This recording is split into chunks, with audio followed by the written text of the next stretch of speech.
నిమిషాలలో నొప్పి లేకుండా వేడికోస్ స్వయం చికిత్స. ఆవేశ హాస్పిటల్, హైదరాబాద్. నమస్తే రమగారు. నమస్తే జయ. ఏదైనా మంచి స్టోరీ చెప్తారా? చందమామ కథ చెప్దాము. పూర్వం ఒక పల్లెటూరులో ఓ తల్లి కొడుకు ఉండేవారు. వాడు కొంచెం మత్తు ఎక్కువ, పాపం పెద్దగా తెలివైన వాడు కాదు. మాధవుడు వాడి పేరు. వాడికి ఏ విషయమో తొందరగా అర్థమయ్యేది కాదు. ఏదైనా ఒక మాట 3-4 సార్లు చెప్పాలి వాళ్ళమ్మ. ఒరే కంచాలు పెట్టు, కంచాలు పెట్టు, కంచాలు పెట్టు అంటే కంచం అని కంచపుచ్చుకుని నుంచునేవాడు. వాడు పెట్టాలి పెట్టాలి అని చెప్పాలన్నమాట. అన్నీ 3-4 సార్లు బాగా విశదంగా గట్టిగట్టిగా అట్లా చెప్తే అర్థమయ్యి పని చేసేవాడు. కానీ పని తక్కువే. ఎంతసేపు అరుచుకుంటూ ఎవరు చెప్తారు? ఏదో చెప్పింది చెప్పేది, లేనిది లేదు. అలా మా పిల్లాడికి మతి లేదని వాళ్ళు ఊళ్ళో వాళ్ళంతా వాడిని ఎక్కిరిచ్చేవాళ్ళు. సామాన్యంగా ఉండేవాడు. సామాన్యమైన కుర్రాడు. ఒక 19, 20 ఏళ్ళు, 22 అలా వచ్చాయి. ఏం పని చేయకపోతే ఆ పిల్లాడిని ఏం పోషిస్తుంది? చింతపిల్లాడిలాగా ఇంత తిండ కదా వాడు. శుభ్రంగా తిండి కావాలి. ఇది చేయలేదు వాళ్ళమ్మ. పాపం ఏదో ఆ పని ఈ పని చేస్తూ కొన్ని చోట్ల వాడితో బలవంతంగా పని చేపిస్తూ ఎట్లాగొట్లాగా అట్లా మేనేజ్ చేసేది. అయితే ఏమైంది? ఒరే వంట చేరుకు అయిపోయింది, పొయ్యిలో కట్టెలేవు, కట్టెలు కొట్టుకురారా అని 10 సార్లు చెప్పింది. చాలాసార్లు చెప్పాక ఇక ఒకరు పూటంతా ఇచ్చేసి మంచి ఎండవేళ భుజాన గొడ్డలు వేసుకుని ఓ ముద్ద అన్నం తిన్నాక వెళ్ళాడు. అన్నం తిన్నాడు, గొడ్డలు భుజాన్ని వేసుకుని అడవిలోకి పోయాడు. పోయేసరికల్లా ఏమైంది? ఒక చోట వాడు వెళ్తూ ఉంటే ఎవరో ముగ్గురు పడుకుని కనిపించారు. చెట్లు దూరంగా ఉన్నాయి. వీళ్ళు ఎండలో పడుకున్నారు. ఓకే. అయ్యయ్యో, వీళ్ళు పడుకున్న చోట ఎండ పడుతోంది, వాళ్ళు చెట్టు కింద పడుకోలేదు ఎందుకు అని ఊహించలా వాడు. వీళ్ళ మొహాల మీద ఎండ పడుతోందని ఏం చేశాడు? ఈ గొడ్డలతో పాటు ఒక చిన్న కత్తి ఉంటుంది వీళ్ళకి. ఏంటంటే కంచె ఏదైనా చెట్టు ఎక్కడైనా ఇరుక్కుందనుకో, ఈ కమ్మ కత్తి అంటారు, వంపుగా ఉంటుంది, అర్థచంద్రకారులు. అది పెట్టి లాగితే కొంకి కత్తి, అది లాగితే వస్తుంది. ఆ కొంకి కత్తి పెట్టి చుట్టూతో ఉన్న 4-5 చెట్ల తాలూకు అంతంత కొమ్మలు కొట్టి కొమ్మలు నరుకొచ్చి వీళ్ళు పడుకున్న చోట వీళ్ళ మొహాల మీద ఎండ పడకుండా పాతిపెట్టాడు. వాడికి ఆ బ్రెయిన్ ఉంది.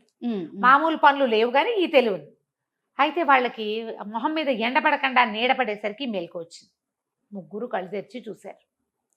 ఎవర్రా అబ్బాయి నువ్వు? ఏమిటి ఇవన్నీ ఎందుకు పాతిపెట్టావు అని అడిగారు. మీ మొహం మీద ఎండ పడుతోంది, పడుకున్నారు కదా, పాపం ఎండ పడకుండా చేస్తే మీరు హాయిగా పడుకుంటారని పెట్టానన్నాడు. అనేసరికల్ ఎంత మంచివాడివిరా నువ్వు ఏదనుకుంటే అది అవుతుంది పో అన్నారు. అనేసరికల్ వీడికి ఓసారి చెప్తే అర్థం కాదు కదా, వాళ్ళు ఏదో చెప్పారు అనుకున్నాడు. వీడి దారిని విడిపోయాడు. ఆ కొమ్మలు, ఈ చెట్లు, ఇవి అవి మొత్తానికి నరికాడు. పెద్ద మోపయింది. సాయంత్రం వాళ్ళమ్మ చెప్పింది 4 రెమ్మలు నరుకు రావద్దు, బాగా పెద్ద కట్ట తీసుకురాదు. అక్కడి నుంచి ఓ తాడు మళ్ళేసి, అంత మాత్రం పనులు వచ్చు వాడికి. తాడు ఏదో బోర్లో దోపు తెచ్చుకున్నాడు. తాడు మళ్ళేసి కట్టాడు. కట్టేది పెద్ద దుంగలాగా అయింది. వీడు దాన్ని లేపలేకపోయాడు. దాని మీదకి ఇట్లా పడుకున్నాడు. పడుకొని ఏమనుకున్నాడు? నేను ఈ దొంగను మోసుకెళ్ళలేను, ఈ దొంగే నన్ను మోసుకెళ్ళిపోతే ఎంత హాయిగా ఉంటుంది అన్నాడు. అనంగానే వాడు మర్చిపోయాడు. కానీ వాడు ఏదనుకుంటే అది అవుతుంది కదా. దొంగ రయ్యమని లేచింది. వీడు నిర్ఘాంతపడితే లేచి వచ్చేస్తుంది. ఆ కట్టెల మోపు అమాంతం లేచి ప్రయాణం చేయటం మొదలుపెట్టింది వీడింటికే.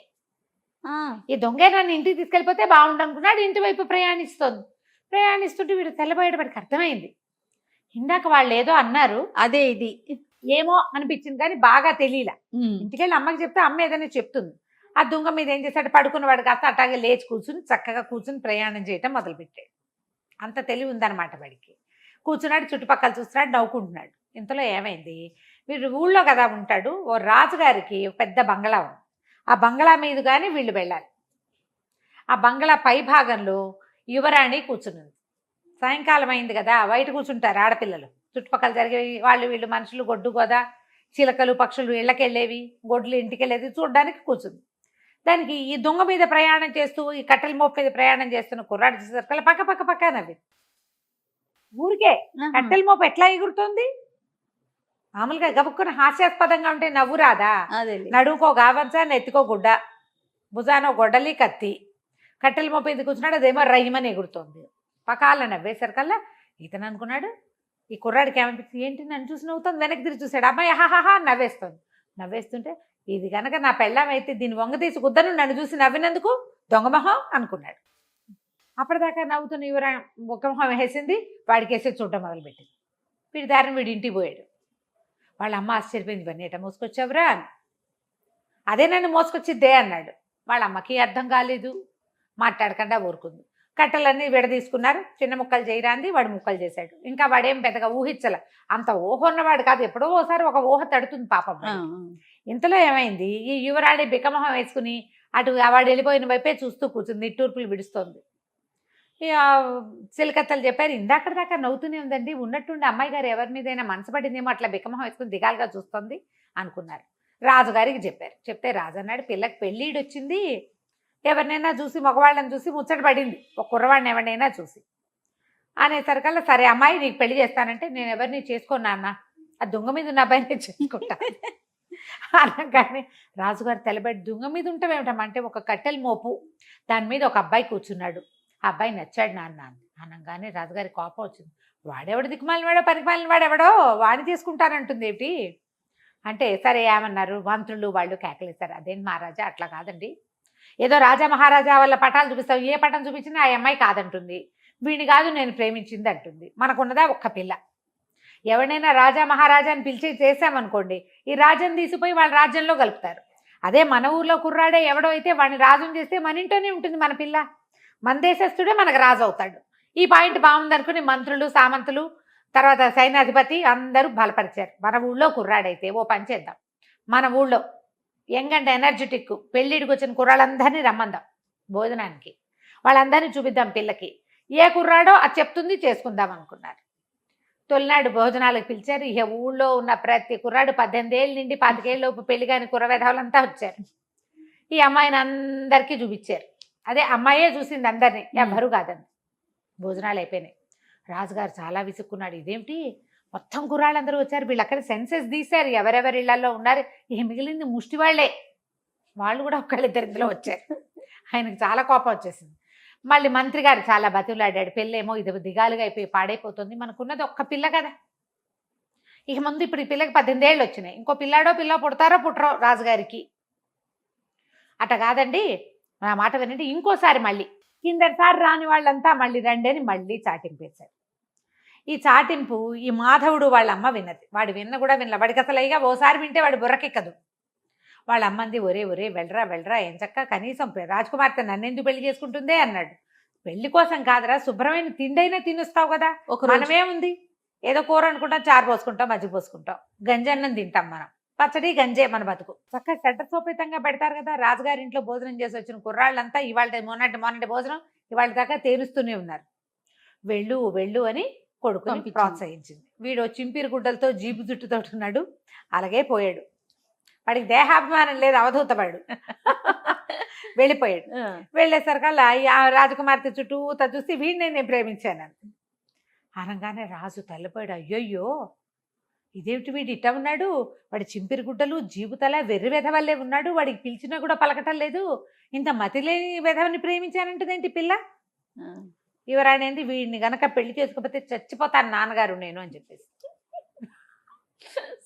రాజు ఇంకేం చెయ్యాలో తెలియలా. సరే ఆయన గుండు పండిపోయింది. మంత్రి మీద, సామంతుల మీద, అందరి మీద కోపం వచ్చింది ఆయనకి. పెళ్ళే కదా, శాస్తి చేస్తాను మీ ఇద్దరికి, చేసేస్తాను పెళ్ళి అన్నాడు. తర్వాత రేపొద్దున ఈ దౌర్భాగ్యుడు సింహాసనం ఎక్కుతాడని ఊహించుకుంటే ఆయనకు ఒళ్ళు దురదలు చేస్తున్నాయి పాపం. సరే పెళ్ళికి ఒప్పేసుకుంటారు, పెళ్ళి అన్నారు. వీడికి మంచి బట్టలు కట్టించారు, పెళ్లి చేశారు. పెళ్లి చేసిన రోజు సాయంకాలం రాజుగారి ప్లాన్ ఏంటంటే, ఒక పీపాలో రాకుమార్తెని వీడిని పెట్టి సముద్రంలో పారేద్దాం, తన కూతురు వాళ్ళకి ఎందుకు మరి ఇప్పుడు దౌర్భాగ్యుడిని పెళ్లి చేసుకుంటానన్న పాడు కూతురు నాకెందుకు, దీన్ని రాణిని చేయాలి, రేపొద్దున వాడిని రాజుని చేయాలి, రాజు రాణి లేకపోతే పీడా పోయేది అంటే రాసి పెట్టున్న మొగుడు అని పాట పాడాడు మంత్రి గారు.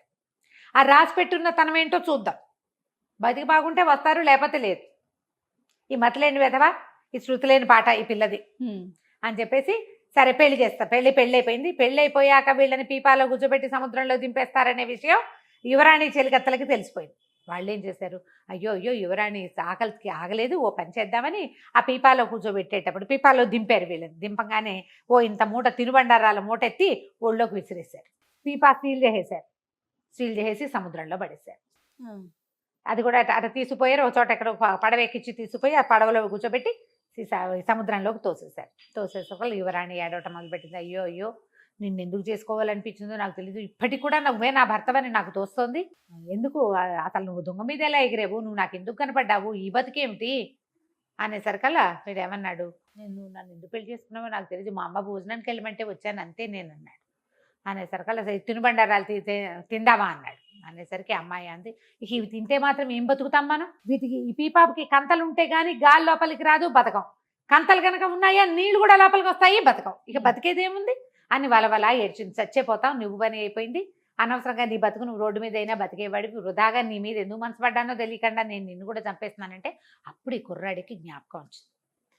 మరే ఒకరోజు ఆ దొంగ నేను మీద ఎగిరాను చూడు, ఆ రోజు పొద్దున ఒక 3 పెద్దవాళ్ళు అక్కడ కనపడ్డారు.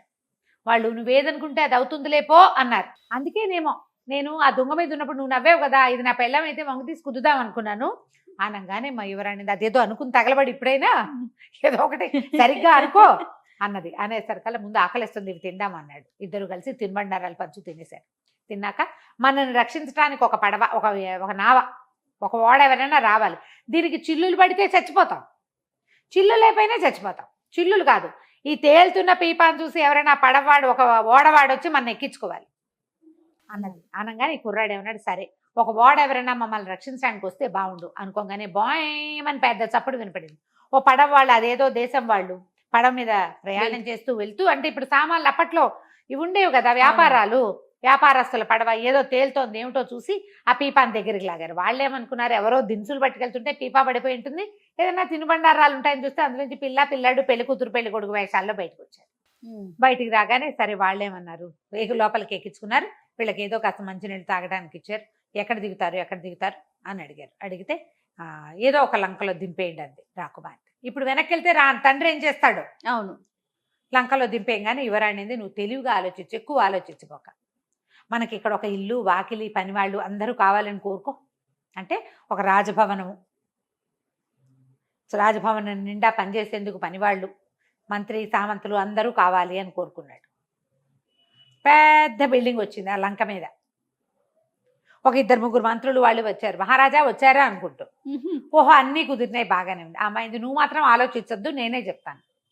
మెల్లిగా అంత చక్కగా స్థిరపడింది, తిండుంది, పని వాళ్ళకి పని ఉంది, చక్కగా తోటలు దొడ్లు ఏర్పరచుకున్నారు, అన్నీ బాగానే ఉన్నాయి.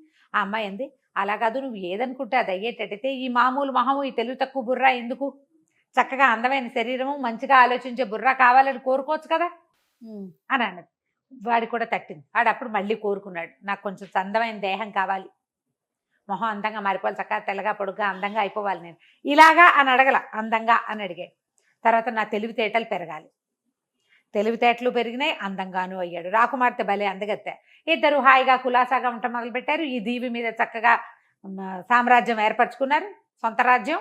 అది ఎంత దూరంలో ఉంది, వీళ్ళ ఊరు నుంచి కొంత ప్రయాణం చేస్తే అది వస్తుంది. సముద్ర తీరం వెంబడి వెళ్తూ ఉంటే ఒక దీవిలాగా ఉంటుంది, అక్కడ కనపడుతుంది. అయితే కొన్నాళ్ళు పోయాక రాజుగారు ఆ దీవి వెంబడి వెళ్తూ, కూతురు ఏమైపోయిందో ఆయన దిగులు పడుతూనే ఉన్నాడు. ఆ దీవి వెంబడి గుర్రం వేసుకుని వస్తూ చూశాడు, ఇదేంటి కొత్తగా ఈ దీవి మీద బిల్డింగ్లు వచ్చినాయి, ఎవరు చెప్పలేదు వేగులు వాళ్ళు అని చెప్పేసి తమ తాలూకు సైనికుల్ని కొంతమంది పంపించారు. పంపిస్తే ఈయన పేరు మాధవవర్మ అండి, ఈయన ఫలానా రాజుగారు అల్లుట్ట, ఆయన భార్య ఆయన కలిసి ఉంటున్నారు, ఇక్కడ చాలా పెద్ద ఇల్లు వాకిలి ఉన్నాయి, వాళ్ళకి మంత్రులు ఉన్నారు, సైన్యాధిపతి ఉన్నాడు, వాళ్ళంతా వ్యవసాయం అది చేసుకుంటున్నారు, బోళ్ళంతమంది పని వాళ్ళు ఉన్నారంటే రాజు ఆశ్చర్యపోయాడు. ఊరివిడి దుంపదగా వీడు ఎలా చేశాడు అని. సరే పడవలు వేసుకుని ఆ దీవిలోకి పోయారు. యువరాణిని చూసి సంతోషించాడు రాజు, భోజని భలే బాగా అయ్యింది అని. ఈ మాధవుడు ఏం చేశాడు, మా అమ్మని కూడా దగ్గర పిలిపించుకుందామని చెప్పాడు భార్యకి. సరేనంటే కొంతమంది సైనికులు పిలిచి మాధవవర్మ గారు మిమ్మల్ని రమ్మంటున్నారు అని తీసుకొచ్చి రాజభవనంలో దింపారు. రాజభవనంలో హాయిగా ఉండేది. కానీ ఆవిడ ఎప్పటికీ ఈ కుర్రాడే తన కొడుకని ఆవిడ తన కోడలని నమ్మల. పిచ్చి మీద ఎక్కడున్నాడో అనుకుంటుంటే వాడి మొహం మారిపోయింది కదా, వాడు అమాయకుడు. యువరాణితో వాడికి పెళ్ళయిందనే సంగతి తెలుసు, ఆవిడకి తెలియదు. కానీ ఆ యువరాణి పక్కన ఉన్నవాడు తన కొడుకేనని ఆవిడ జీవితకాలము నమ్మల. హాయిగా కులాసాగా మాత్రం ఉంది. ఈ మతిలేని మాధవుడు చక్కగా ఇలా రాజకుమారుడైపోయి ఏంటంటే వాడు ఏం చేశాడు, ఇందులో ఒక చిన్న మంచి పని, ఆ పడుకున్న వాళ్ళకి గొడుగిచ్చాడు అంతే. వాళ్ళు ఏంటంటే 3 దేవతా పురుషులు. వాళ్ళు ఎండని భూమి మీద మానవులు ఎలా పడుకుంటారో చూద్దామని పడుకుని వీడు చేసిన ఆ ఎండ పడనివ్వకుండా చేసిన సహాయం వల్ల వాడికి ఇచ్చిన వరంతో వాడు హాయిగా జీవించాడు. కథ కంచికి మనం ఇంటికి. బాగుందండి. నమస్తే. నమస్తే.